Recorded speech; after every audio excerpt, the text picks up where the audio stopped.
I've lost over 220 pounds, and one of my favorite, easiest meals that I make is my no pasta salad. We'll show you how to make it. So the easiest way to do this, go ahead and pre-chop your veggies, use a veggie chopper. You can use whatever veggies you want. I'm not at home, as you can tell. I love mini sweet peppers, so that's what I'm gonna use.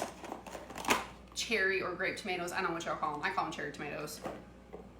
Is there a difference? I don't know, are they the same thing? Who knows? And I use onion. I do prefer red onion for mine, to be honest.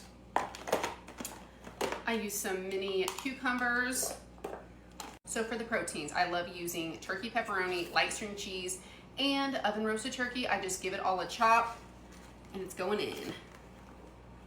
Obviously we need a sauce. I do prefer the Kraft fat-free zesty Italian dressing, but I don't have any. All we have is the Olive Garden Italian dressing. They also make this in light, which has less calories. You can use that too.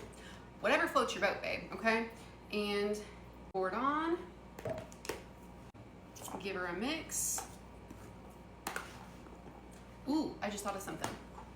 I really like a little cheese flavored sawdust or Parmesan. So I'm gonna put some of that in here.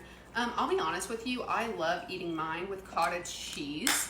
But my dad asked if he could have some, so I'm not gonna put cottage cheese in this.